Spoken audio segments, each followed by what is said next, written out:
el pastor Alexis, están cerrando su mes de aniversario. Han sido 83 años que no han sido en vano. Amados, 83 años de vida en esta ciudad.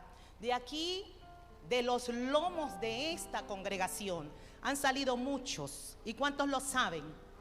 Colón y más allá de Colón, ¿verdad?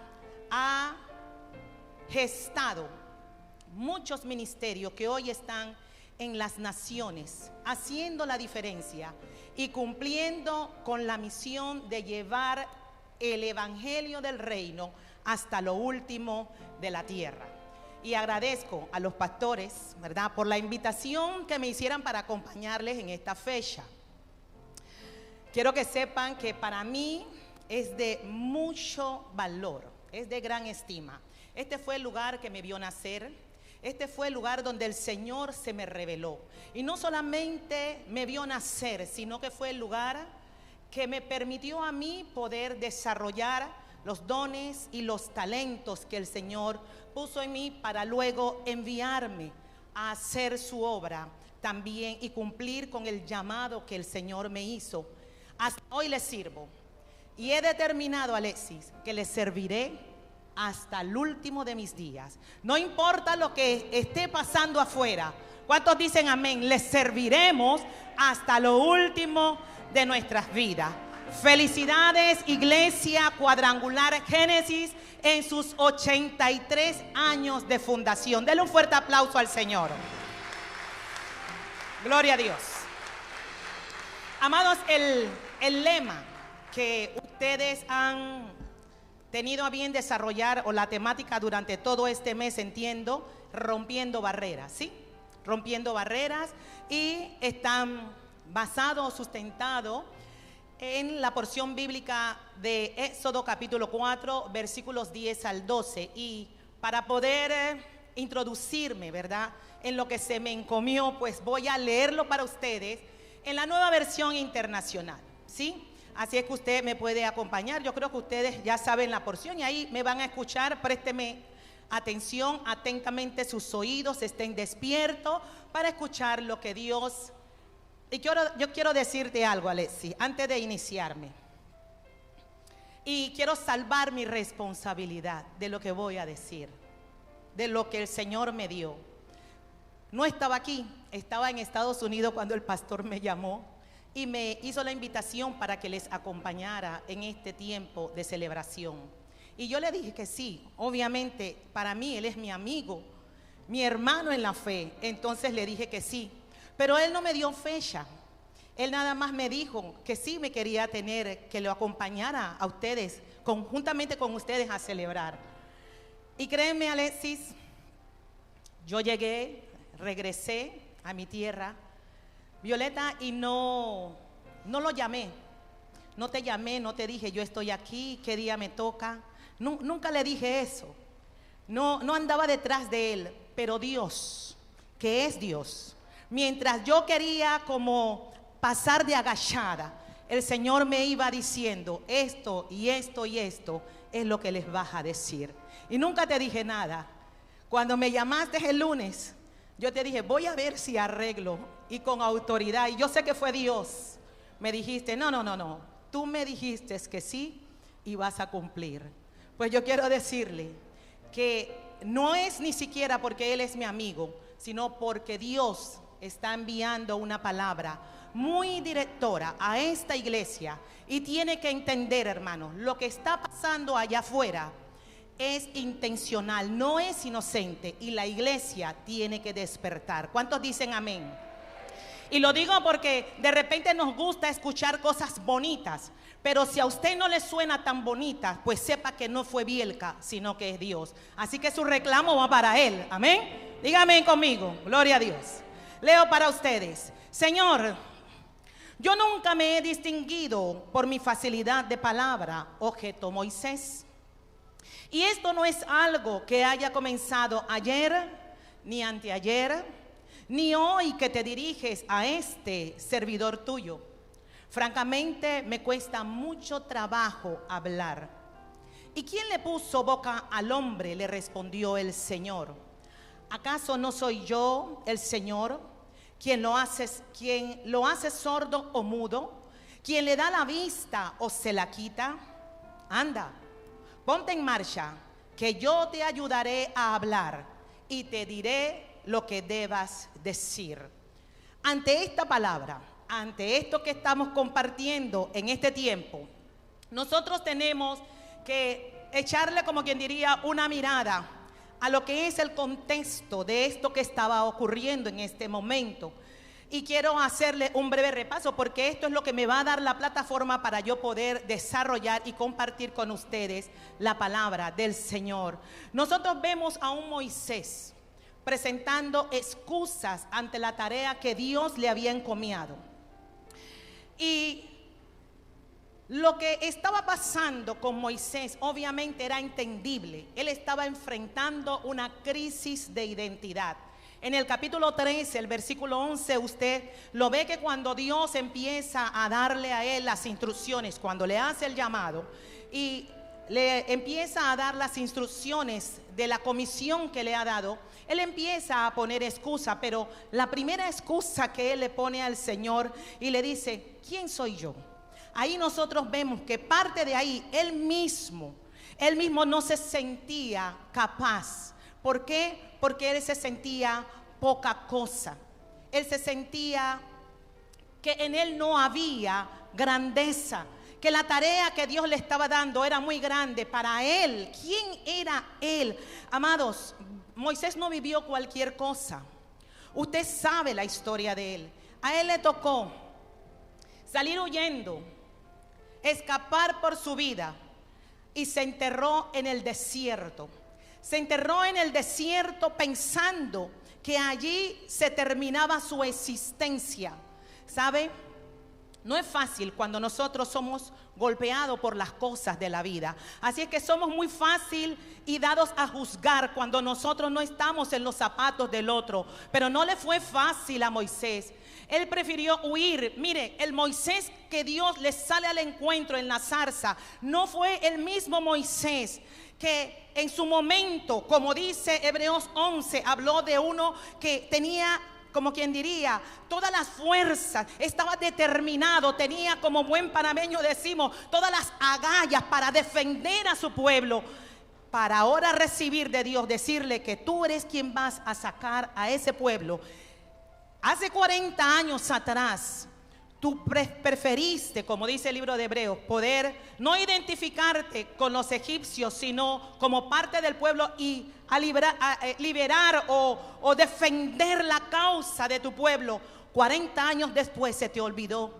Se te olvidó porque el desierto lo hizo ver la vida de una manera totalmente diferente. Cambió su lenguaje, el entorno lo hizo cambiar su lenguaje y empezó a levantar barreras en su mente.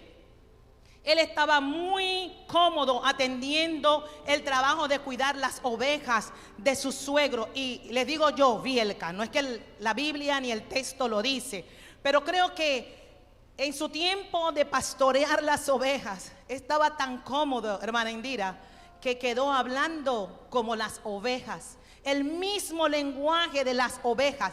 Y no es que Dios ignoraba que de repente tenía alguna dificultad en hablar, pero se le había de repente acrecentado. Empezaba a poner que su limitación de repente era mayor y que él no era nada y no era nadie para poder presentarse a la misión que Dios le había encomiado. Y a todos nos puede pasar, amados, reitero, cuando la circunstancia de la vida nos da un revés, a todos nos puede pasar. Porque es allí donde nosotros los hombres empezamos a pelear con nuestra identidad. Empezamos a pelear con lo que nosotros somos. Ese es el problema y es lo que pasa en Colón. En Colón existe este problema. Empezamos a tener una crisis de identidad. Nos empezamos a sentir poca cosa. Empezamos a sentir que no podemos. Empezamos a pensar que mejor se busque a otro. Que otro es quien me puede representar. Que otro es que puede hablar por mí. Que otro es que tiene que hacer las cosas. Qué bueno, amados, que cuando Dios nos llama, lo primero que Dios hace es tratar con nuestra identidad. Él nos hace un hombre nuevo y dice que todo lo que nosotros somos, porque nos hace hijos, nos da identidad de hijos, imprime en nosotros, nos adopta, imprime en nosotros su ADN, nos hace hijos, y si hijos, herederos y coherederos juntamente con Cristo. Entonces no somos cualquier cosa, no somos cualquier cosa. Él empieza a tratar con nosotros desde allí, desde lo que sabe que el hombre necesita ser afirmado, amado, porque el proverbista dice que lo que el hombre piensa en su corazón, así es él. Lo que Dios nos ha dado, hermanos, la identidad que nosotros tenemos en Cristo, no depende de lo bueno que yo sea, no depende de mi apellido tampoco, no depende de cuántas cosas o cuánta cantidad de dinero yo pueda tener en el banco. Nosotros somos lo que somos en Cristo, y eso es suficiente. ¿Cuántos dicen amén? Eso es suficiente, amado. Cuando usted ve esta historia de Moisés, la gente miraba al niño que fue milagrosamente salvado de las aguas, ¿sí? Lo veían como un milagro, un niño que había podido hallar gracia o tener suerte, dirían ellos, que fue adoptado en la casa de la hija del faraón y poder ser criado en lo mejor del palacio y tener la mejor educación. Pero mientras los hombres miraban eso, Dios estaba viendo a un hombre. Dios no estaba viendo a un niño, Dios estaba viendo a un hombre, a un guerrero, a un hombre que iba a ser capaz de poder liberar a su pueblo cuando se cumpliera el tiempo. Iba a poder sacar a más de 2 millones de personas de la esclavitud en la que estaba viviendo. Porque al que Dios llama, amados, Dios capacita. Aún el desierto era parte del plan de Dios para formar el carácter de Moisés, pero no como él lo veía, no a la manera de él. Porque mientras Dios le hablaba, él de una manera muy coherente sabía formularle sus excusas a Dios. Aun cuando le dijo, y escuche, iglesia, aun cuando le dijo que él era tardo para hablar, que no sabía hablar, y que buscara a su hermano, que él sí tenía elocuencia, él sí sabía hablar delante de la gente, Dios le dice, no, aun cuando tú quieres que él sea, él puede tener elocuencia, escuche, él puede tener léxico, pero no tiene peso. Pero no tiene peso. Ese que tú que dices y tú que crees que no sabes hablar, tú tienes peso delante de Dios. ¿Sabe? Una dinámica que yo recuerdo, porque yo nací en este lugar, pero yo recuerdo que se hacía, pastor. Llegábamos a las reuniones de oración, llegábamos a las reuniones de los viernes, y usted estaba sentado allí. Usted creía que usted era uno más, y de repente el que estaba aquí, cuando estaba cerrando la reunión, yo no sé si todavía se hace, pastor, pero de repente decía, hermana Yajaira, despídanos en oración. Usted quedaba completamente con un balde de agua, ¿cierto, Violeta? Y usted tenía que ponerse de pie y empezar a orar porque los ojos de todos estaban sobre usted. Pero Dios nos permitía eso para enseñarnos, para entrenarnos, para decirnos que nos salvó y que cuando Él nos salva y nos llama, tenemos destino y propósito en Él. Dios no te llama, amado, para llevarte al cielo de una vez, no te llamó simplemente para llevarte al cielo. Porque sí, obviamente, anhelamos el cielo, pero no te llamó solamente para eso. Porque si fuese para eso, te llama y te lleva de una vez. No hay de otras. Lo que Dios te quiere decir que aquí abajo en la tierra, aquí hay una misión, que aquí abajo hay una tarea que hacer. Moisés en su momento no lo entendía, y escuche, porque Moisés no veía grandeza en él. Pero Dios que es Dios, estuvo determinado a romper las barreras que él había levantado en su mente. Y en el versículo 12 nosotros vemos que le dice, anda, ponte en marcha, que yo te ayudaré a hablar y te diré lo que debas decir. Tremendo. Y es mejor obedecer a Dios a las buenas que obedecer a Dios a las malas, porque Dios sabe hacerlo también. Así es que yo quiero que usted esté atento a esta palabra y que entienda que lo que Dios quiere hablar a la iglesia en este tiempo es para que usted haga algo al respecto. Moisés no fue el único, simplemente voy a mencionarlo. En la Biblia de repente nosotros encontramos a otros personajes que en la misma posición de Moisés también se vieron como que no tuvieron grandeza. Nosotros podemos ver el ejemplo de Jeremías, cuando el Señor le llama como profeta a las naciones y él le dice: es que yo soy un niño, yo no sé hablar. Sí, y de repente ese sea el caso de muchos de ustedes aquí. Cuando usted está mirando su limitación, dígale conmigo: Dios está rompiendo barreras. Dígalo conmigo: Dios está rompiendo barreras. Iglesia de Génesis, preste atención, porque esto es lo que Dios se ha determinado a hacer en este tiempo, contigo, hoy, ahora. Dígalo ahora también conmigo, porque así mantengo su atención. Dios quiere hacerlo conmigo, hoy y ahora. No es más allá del sol, no es en otro tiempo, es ahora, hermano. Es ahora, iglesia, porque Dios quiere obrar de una manera extraordinaria en este tiempo y en esta ciudad. Pero necesita contar con su iglesia. Necesita contar con aquellos que han creído a su llamado y se sienten capaces de ser influencia y que creen que el poder que se les ha dado, que se les ha confiado, es para la transformación de ciudades, para transformar esta ciudad. Y usted sabe que hoy más que nunca Colón los necesita. Amados, lo que nosotros estamos viendo allá afuera, si usted me pregunta a mí, ¿esa lucha es justa? Pregúnteme a mí. Sí es justa.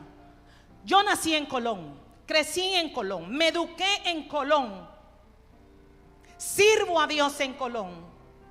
Tengo 56 años. Tengo más de 20 años en el pastorado, pero tengo más de 20 años de estar sirviendo a Dios y yo sé lo que es eso. Colón piensa que su respuesta está en el maquillaje. Y ciertamente necesitamos hospital, necesitamos estadio, necesitamos una terminal de buses. Todas esas cosas son ciertas. Se necesita mano de obra, se necesita empleo. Todas esas cosas son justas. Pero hasta tanto el colonense no cambie su forma de pensar, no podrá arribar a más. Dios está llamando a una iglesia para que colabore con Él en lo que es la tarea de la transformación. Y Dios está contando contigo, iglesia. No es allá afuera, es contigo.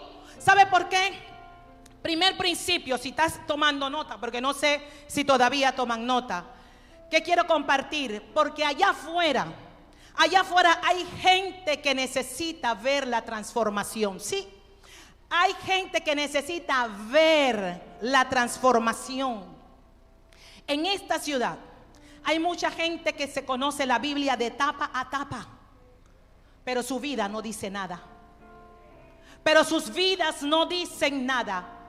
De repente ni siquiera usted, que tiene más de 20 años aquí, puede recordar dónde están todas las citas bíblicas que ellos se manejan, pero sus vidas no dicen nada. Estamos llenos de eso. Ya no se usa la Biblia sobaquera, porque en mi tiempo sí era la Biblia sobaquera. Ahora están con todo lo electrónico, pero se han vuelto perezosos. Simplemente otros le leen la Biblia porque ni siquiera ellos lo leen. Y como está la tecnología, oiga, usted aprieta y que otro se lo lea, Neftalí. Tú nada más escucha, hermano, no es tiempo para eso. Colón necesita ver la transformación, porque hay gente que solamente tiene letra y nada más. Letra y no hay peso, letra y no hay espíritu.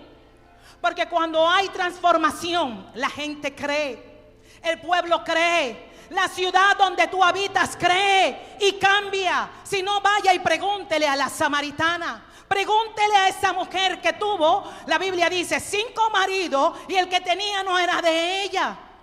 Pero cuando Dios se le revela a una persona, verdaderamente producen cambios y transformación. Esta mujer fue a hablar, dice la Biblia, Fue a hablarle a quién, probablemente de Yanira, a sus clientes, a los que de repente un día pasaron por ella. Pero lo que ella les estaba hablando y la vida que le estaba mostrando, hermano, mucha gente anhela esto, anhela el púlpito. Más importante no es el púlpito, amado, es la vida. Es la vida, porque la gente no está creyendo acá arriba. La gente está creyendo en la vida, lo que tú modelas del día a día. Eso es lo importante, eso es lo que tiene peso. Eso es lo que hizo que esta mujer pudiera hablar y que le creyeran. Dicen que en ese lugar, en Samaria, no solamente se quedaron a escucharla, sino que también creyeron, dice la Biblia, y le pidieron al maestro que se quedara con ellos. Es poderoso. Colón necesita, diga conmigo, Colón necesita ver transformación. Dígalo conmigo, aleluya. Oiga, ¿ustedes no están conmigo aquí?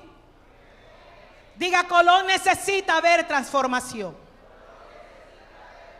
Y si bien es cierto, amado, nosotros somos simples mortales y nosotros no tenemos la capacidad de transformar a nadie, porque eso es una obra de Dios. Pero lo que nosotros sí podemos es colaborar con Dios en el proceso de transformación de la vida de otros, ya que muchos de los cambios o de las transformaciones no ocurren allá afuera porque no hay modelos. Porque no hay modelos, porque no estamos modelando, porque no estamos creyendo. Mire, la gente allá afuera a veces no cree el mensaje. ¿Sabe por qué? Porque no cree al mensajero. No cree al mensaje porque no cree al mensajero. Señor, ayúdanos. Ayúdanos porque tú enviaste a Jesús. Él es y sigue siendo el mensaje, y como mensajero nos enseñó que teníamos que modelar lo que nosotros hablábamos. Ayúdanos, Dios, ayúdanos a poder trabajar contigo en el proceso de transformación de otro. Esto pasa, amados, cuando nosotros no tenemos claro el entendimiento de lo que nosotros somos en Cristo, cuando no tenemos clara nuestra identidad. Y cuando nosotros no tenemos clara nuestra identidad, esa vida que nosotros portamos, esa vida de Cristo que nosotros decimos tener, no se hace manifiesta. ¿Cuántos dicen, Señor, contigo estoy juntamente crucificado y ya no vivo yo, ahora vive Cristo en mí? Pero cuando se presenta la dificultad, se le olvida que es Cristo en él y se baja de la cruz y empieza con su fuerza y empieza a su manera a querer liberar sus batallas y sus problemas. Necesitamos que hayan vidas que muestren la transformación. Y esto solamente será posible con la ayuda del Espíritu Santo, porque el Espíritu Santo es el que nos capacita, el que nos hace aptos, el que pone en nosotros habilidades, aptitudes para que nosotros podamos trabajar en lo que es la reconciliación de todo lo creado. Primera de Corintios, capítulo 1. Y me ayuda el cuerpo de multimedia. Capítulo 1, versículos 26 al 31. Dice la palabra. Y la voy a leer en la versión de las Américas. Pues considerad, hermanos, vuestro llamamiento. No hubo muchos sabios conforme a la carne, ni muchos poderosos, ni muchos nobles, sino que Dios ha escogido lo necio del mundo para avergonzar a los sabios. Y Dios ha escogido lo débil del mundo para avergonzar a lo que es fuerte. Y lo vil y despreciado del mundo ha escogido Dios, lo que no es, para anular lo que es, para que nadie se jacte delante de Dios. Mas por obra suya estáis vosotros en Cristo Jesús, el cual se hizo para nosotros sabiduría de Dios y justificación y santificación y redención. ¿Para qué? ¿Cuál fue el propósito?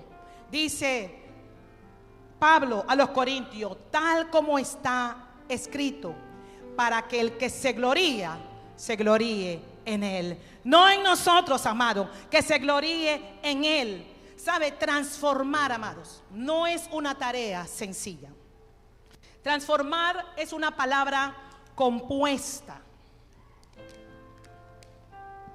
Permiso. Dice así: transformación. Trans significa más allá. Más allá. Entonces, ¿qué quiere Dios? Que nosotros podamos ir más allá de la forma. No es lo común, es más allá de la forma. Pero para eso, amado, se recomienda que en este proceso nosotros podamos eliminar todo lo innecesario. Usted tiene que eliminar todo lo innecesario. ¿Y a qué se le considera innecesario? A todas esas cosas que usted dedica mucho tiempo, pero que no le da resultado, o que le produce menos en el tiempo. Eso es innecesario. Eso se hace innecesario. ¿Sabe? Lo innecesario se cruza en el camino de lo necesario para dividir tu atención, para que tú dejes de estar enfocado en lo que realmente es necesario para consumirte tu tiempo. En otras palabras, para robarte tu tiempo. Porque lo innecesario, amados, oculta lo que es necesario. Lo innecesario oculta lo que es necesario, para hacer que lo necesario nunca sea destacado. Tenemos que echar a un lado, tenemos que revisar qué es lo que nos suma, porque lo que nos suma resta.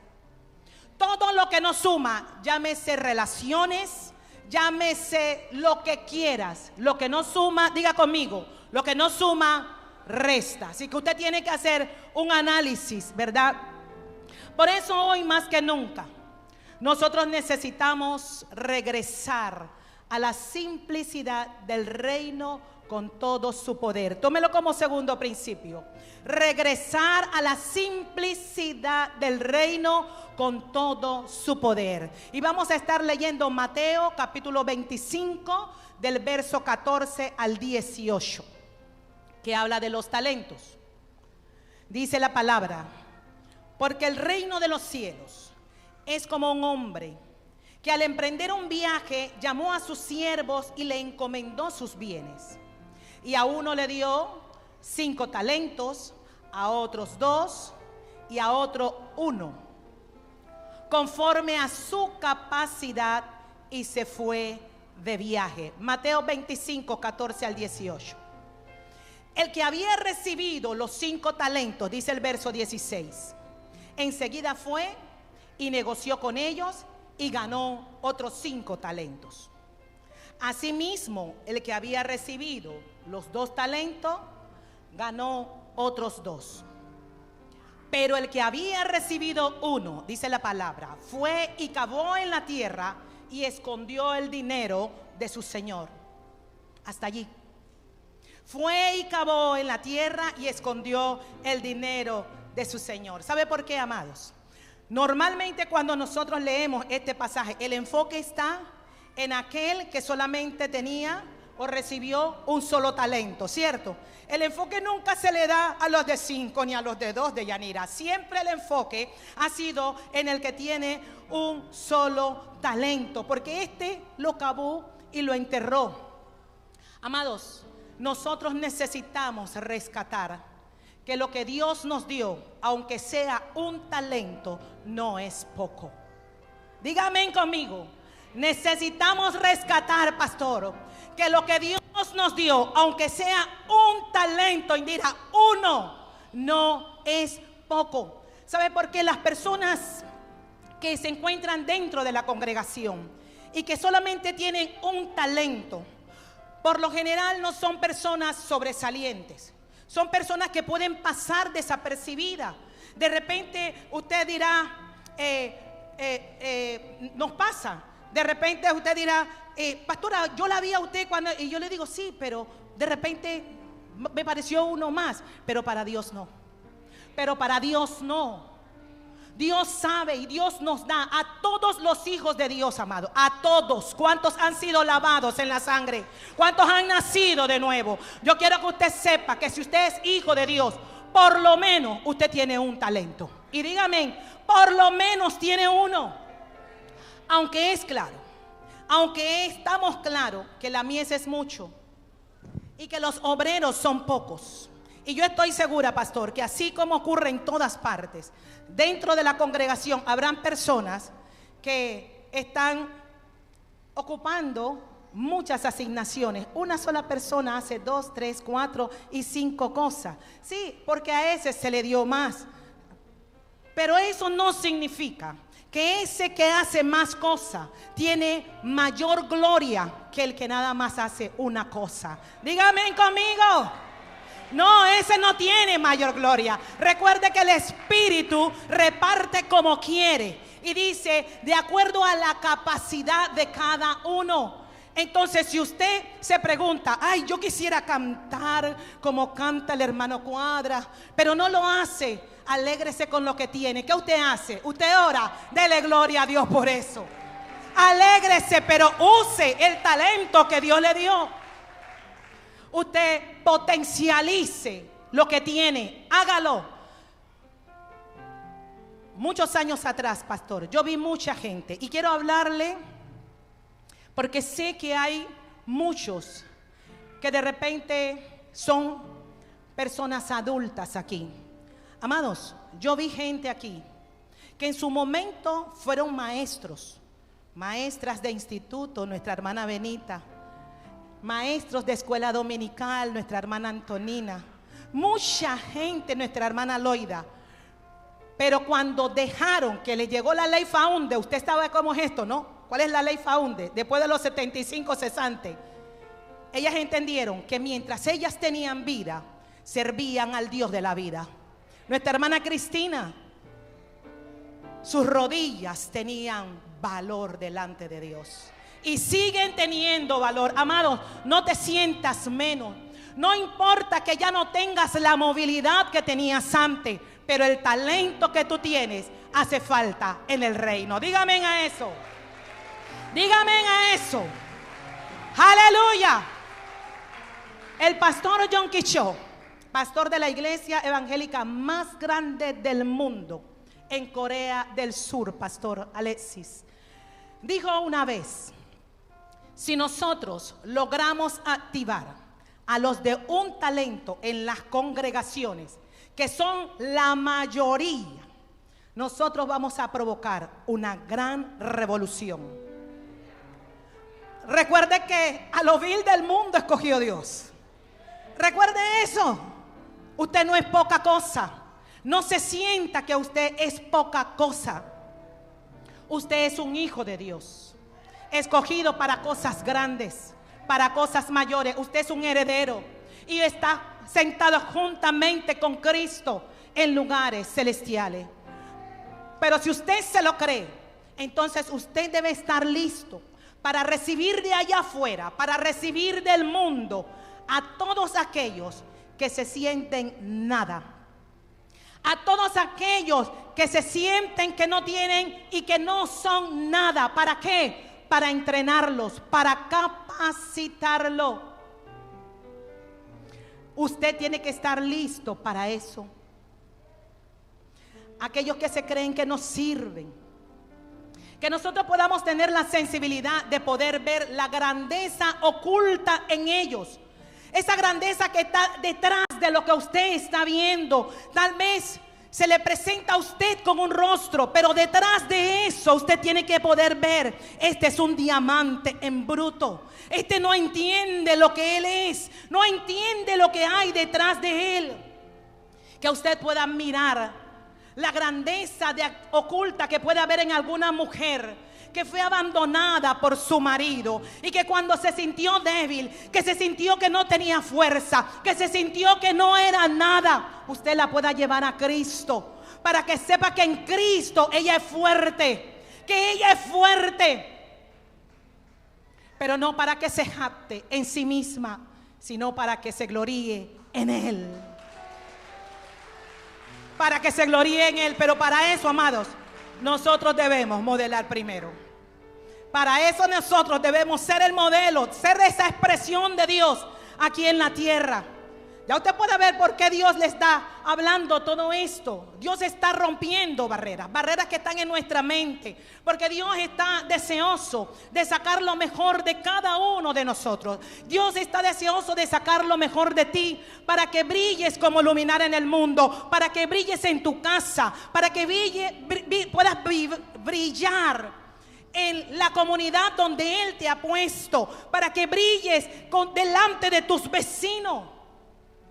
Dios está deseoso de eso, para que pueda hacer luz en medio de las tinieblas. Y Colón lo necesita, usted sabe eso. Colón lo necesita. Que no seamos creyentes ni cristianos incógnitos, que nadie sabe que vamos a la iglesia, porque como ahora no se lleva la Biblia debajo del brazo, nadie sabe. Porque venimos aquí, cantamos aleluya, pero allá tenemos, como decir, el rancho encendido. Amados, tenemos que ser modelo, tenemos que ser luz en medio de las tinieblas. Y el tercer principio que quiero tocar con ustedes es para que podamos nosotros ver grandeza en otros. Necesitamos tener una conciencia redentora revelada a nuestras vidas por el Espíritu. Anote allí, tener una conciencia redentora, pero no en nuestros propios ojos, no en nuestro propio criterio, sino revelada por el Espíritu a nuestras vidas. ¿Sabe por qué? Porque la grandeza, amados, por lo general siempre está camuflada dentro de la vida de la persona. Cuando usted ve que a alguien se le presenta como alguien grande, usted dice: este no es nadie. Espérese, páseme la página. De repente, sí, hay gente que quiere venir y quiere presentarse con todos los títulos, pero ¿y en Dios quién eres? Pero cuidado, porque hasta en el pueblo de Dios pasa eso. Porque yo soy el apóstol. Hermano, yo soy una hija de Dios. Para de contar. Eso es lo que vale. Eso es lo que pesa. Yo soy una hija de Dios. Para de contar. La grandeza por lo general está camuflada. Recuerda que al que se le da un talento tiene la sensación de que se le dio poco. Así es que nosotros necesitamos provocar eso que está allá adentro. Y quiero traerles varios ejemplos de la palabra para poder ilustrarle el principio. ¿Sabe? Saúl nunca vio la grandeza escondida de David. Saúl nunca lo vio.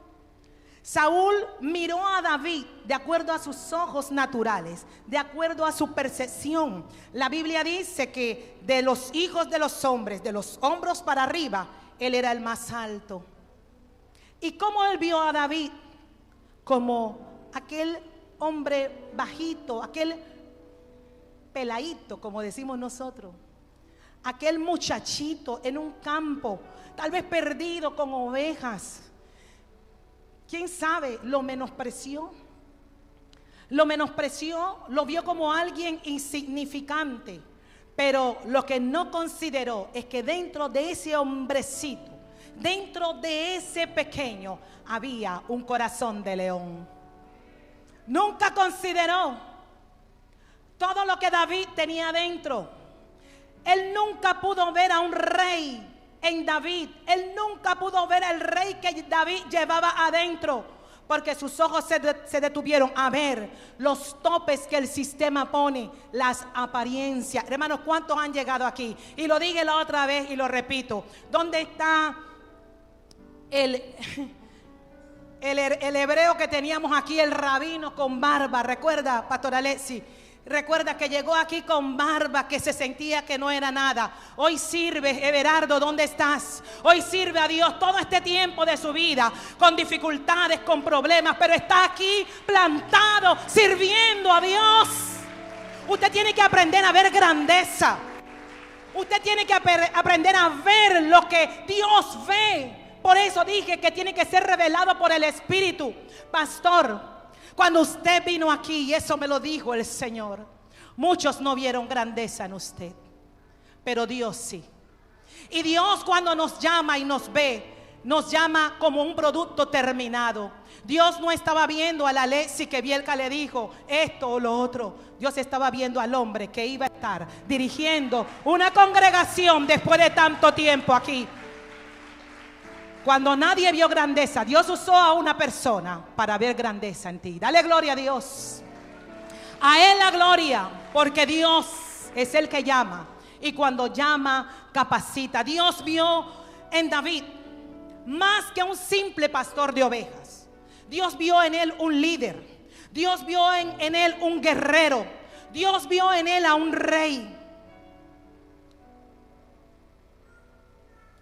Y ese David pudo ver grandeza en muchos afligidos, endeudados, amargados y desamparados. Primera de Samuel 22:2 dice la palabra: y se juntaron con él todos los afligidos y todo el que estaba endeudado y todos los que se hallaban en amargura de espíritu, y fue hecho jefe de ellos, y tuvo consigo como 400 hombres. Estos hombres de los cuales habla la escritura habían llegado a David cuando no había más fondo que tocar. Ellos habían llegado, hermanos, y David los recibe como errantes. Ellos no tenían a dónde ir. Usted sabe dónde fue, ¿verdad? Los que leen Biblia fueron para la cueva, fueron a meterse en una cueva.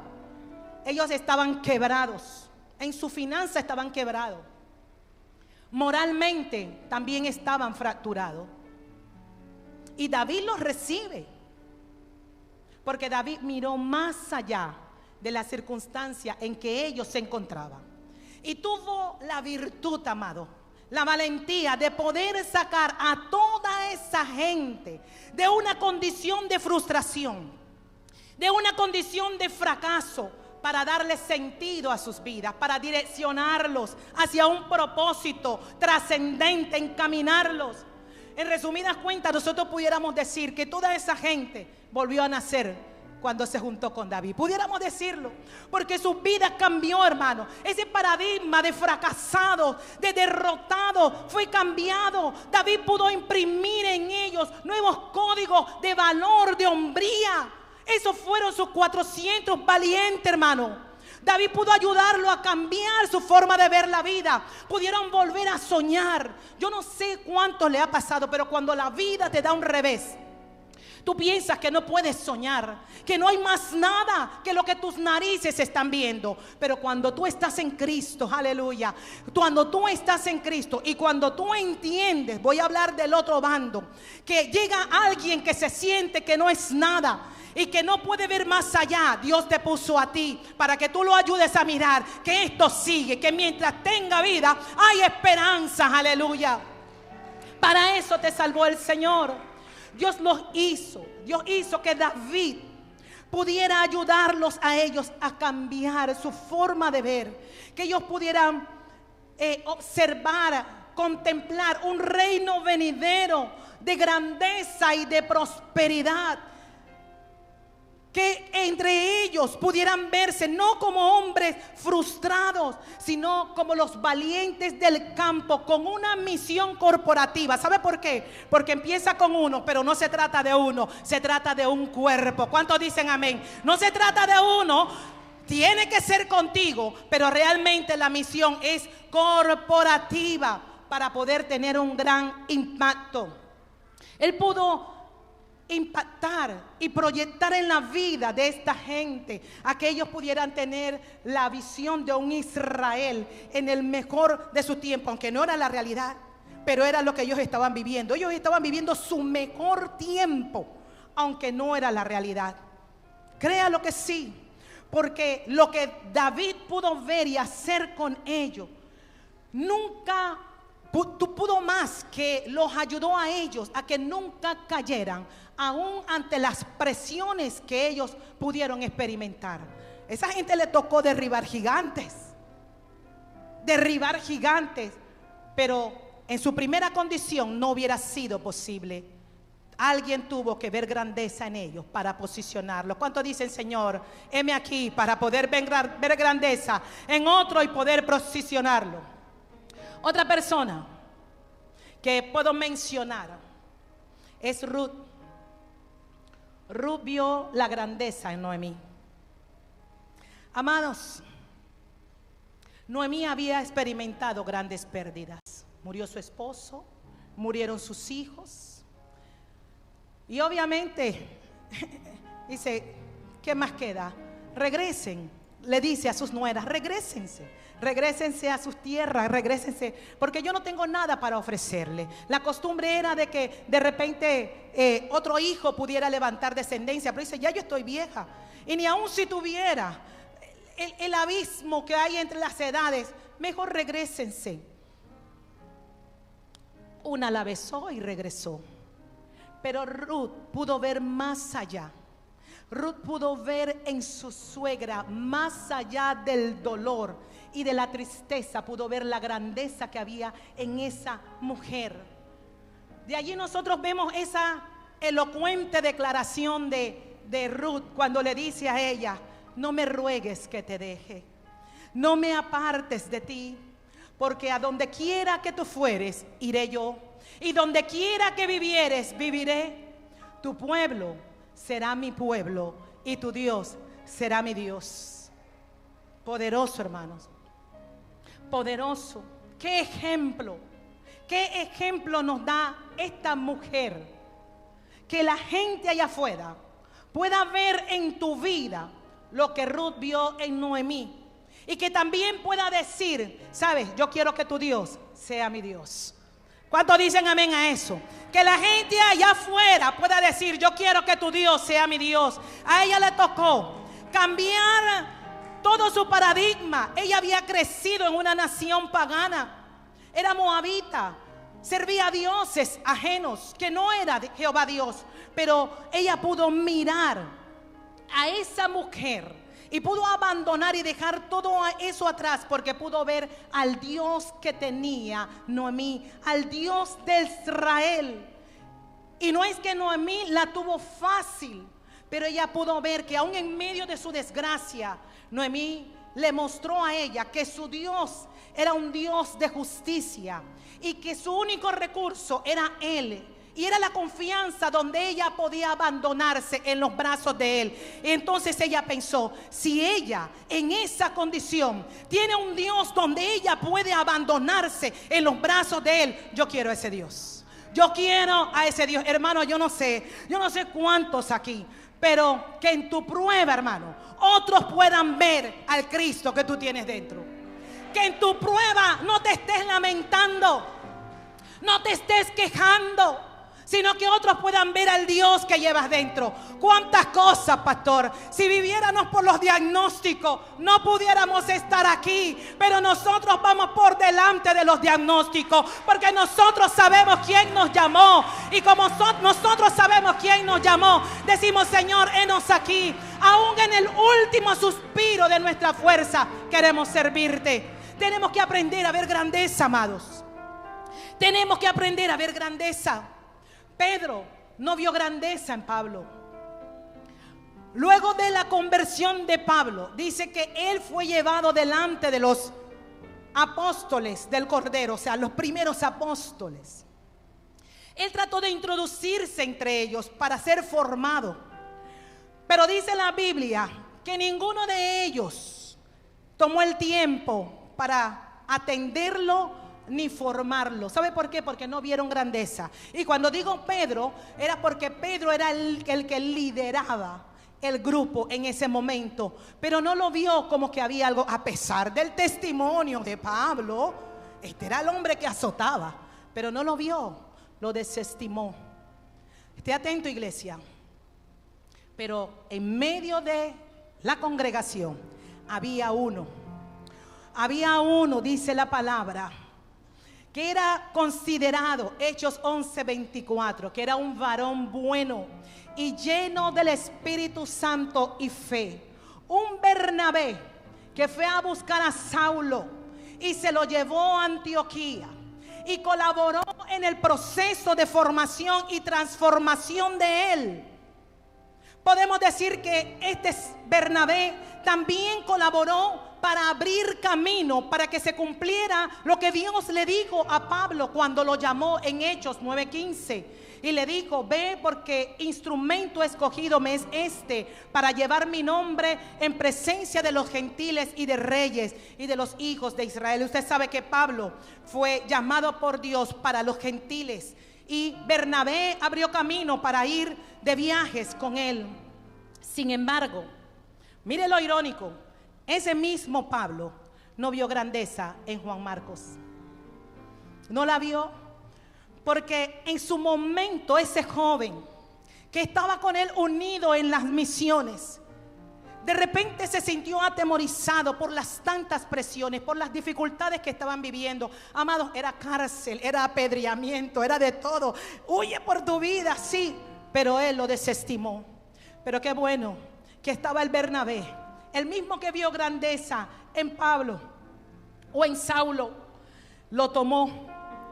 Aunque dice la palabra que era familia, pero prefirió quedarse con él y que Pablo continuara sus viajes, porque Dios, amado, siempre es un Dios de oportunidad. Tal vez te caíste, pero el hecho de que te caíste, Dios te dice: levántate, y que no te estemos desechando. Tal vez en tu caminar erraste, porque es de humano errar, pero en Dios no. Cuando nosotros podemos ver grandeza, dice: te caíste, pero levántate. 7 veces cae el justo y Jehová te levantará. Aleluya. Ese Juan Marcos fue el que escribió el Evangelio según San Marcos. Bernabé pudo ver en él grandeza. Tremendo, amados, cuando otros pueden ver grandeza en ti, y cuando otros pueden ver grandeza sin prejuicios, sin envidias, sin contiendas, sin celos de querer ser vistos. ¿Cuántos pueden decir que tienen una personalidad como la de Bernabé? De Bernabé no se habla mucho, pero lo que él hizo fue poderoso. ¿Cuántos pueden tener una actitud parecida a la de Juan el Bautista? Es necesario que yo mengüe, pero que él crezca. Hay que saber morir. Hay que aprender a morir. Tal vez tú tengas 20 años, 30 años, y uno que acaba de llegar, es que Dios lo escogió a él. Es que Dios lo escogió a él. Tienes que aprender a mirar como Dios mira. Alguien que lo entrene, porque él va a ser el próximo sucesor del pastor. Al decir: pastor, aquí estamos no eternamente, aquí estamos de paso. Hay que mirar a la generación del relevo. Hay que poner los ojos, pero no. Como yo tengo 20 años, yo me merezco este puesto. No nos merecemos nada. No nos merecemos nada. Todo fue por gracia. Aleluya. Son muy pocas las personas, amados, que tienen la virtud de poder ver grandeza en otros sin dejar de subir en su corazón la frase trillada que dice: ese que se cree, si yo fui que lo alcancé, yo fui que le di los primeros pasos. No, hermano, lo llamó Dios y lo alcanzó Dios. Tú solamente fuiste el instrumento. Guárdanos, Dios, guárdanos de eso. Queremos colaborar contigo, porque Él dijo: yo edificaré mi iglesia. No tú, Él. Tú solamente colaboras con Él. Tú solamente colaboras con Él. Y tú sabes por qué tú estás aquí. Porque alguien algún día vio grandeza en ti. Cuando nadie apostaba a ti, alguien vio grandeza. Entonces Dios te dice a ti, iglesia, 83 años, ve tú y haz lo mismo. Ve tú y haz lo mismo. Porque cuando Dios te salvó a ti, Él estaba pensando en los otros que iban a venir. Te ve a Jesús diciendo: Señor, para que crean como han creído en mí, por ellos, Juan 17, que también puedan creer por el testimonio de ellos. Y ya voy a cerrar, pastor. Dios va a poner, escuche, pastor, escuche, iglesia cuadrangular Génesis. Dios va a poner lo peor de la ciudad para que tú lo entrenes. Para que tú lo entrenes. Van a llegar sintiéndose nada. Van a llegar sintiéndose viles y menospreciados. Pero es allí donde Dios te va a usar. Y donde tú le vas a decir, tú puedes, porque todo lo podemos en Cristo que nos fortalece. Donde tú le vas a decir, tú tienes gran valor, tú eres de gran estima, tú eres preciado delante de los ojos de Dios. Vas a colaborar con Dios en el proceso de transformación de esa persona. Y usted tiene que estar muy atento, porque este sistema está diseñado y ha hecho y enviado toda su artillería para que la iglesia del Señor se entretenga y se desvíe de su propósito, que deje de prestar y poner sus fuerzas en lo que es la misión, amados. Recuerde que le dije que nosotros tenemos que quitar de nosotros todo lo innecesario. Y yo le voy a decir, nosotros podemos ver cómo el Islam ha crecido de una manera vertiginosa. Ellos han empleado dinero, y no solamente ellos, donde pudiéramos decir lo que hoy vivimos, la famosa sociedad LGTBIQ. Hermanos, estemos preparados porque esa gente va a venir. Porque esa gente va a venir, pero que la iglesia los pueda direccionar. Porque a donde nosotros van a llegar, pero que la iglesia le pueda poner los lentes de Dios y le pueda afirmar en su identidad. En cuanto al Islam, amados, regreso. Ellos han invertido dinero para poder penetrar en el pensamiento de América. ¿Y cómo podían entrar? Nosotros ciertamente conocíamos muy poco del Islam, aunque en nuestra ciudad tenemos muchos árabes. Pero ellos dijeron, mire esto, a ellos les gusta la novela. A ellos les gusta ver novelas. Las novelas de antes eran Venezuela, México y Colombia, y hasta Brasil. Pero ahora son las turcas. ¿Para qué? Pueden vestirse muy lindo para penetrar en el pensamiento, para que usted empiece a ser asimilado, para que usted empiece a aceptarle sus formas de ver, de pensar en la vida. Quite lo innecesario, quite lo innecesario. Enfóquese en todo lo que le pueda sumar. Enfóquese. Tiene que soltar. Porque si nosotros llegamos a entender nuestro trabajo en el proceso de transformación, nosotros vamos a estar colaborando con Dios. Y dejemos de poner excusas. Regreso donde Moisés. Dejemos de poner excusas. No nos veamos como el sistema dice de nosotros. El autor de Hebreos dice en el capítulo 12, versículo 28. Así que, recibiendo nosotros un reino inconmovible, tengamos gratitud y mediante ella sirvamos a Dios agradándole en todo, con temor y reverencia. Soltemos las excusas, amado. Echemos manos a la obra. Deja de que sea Dios el que sea visto y no tú, que solamente tú seas el instrumento. Que el Señor nos ayude, porque Él se ha determinado para este tiempo romper con todas las barreras. ¿Y cuántos pueden decir amén a eso? Yo quiero invitarles a que usted se ponga de pie. Póngase de pie, iglesia. Póngase de pie. Vamos a estar orando.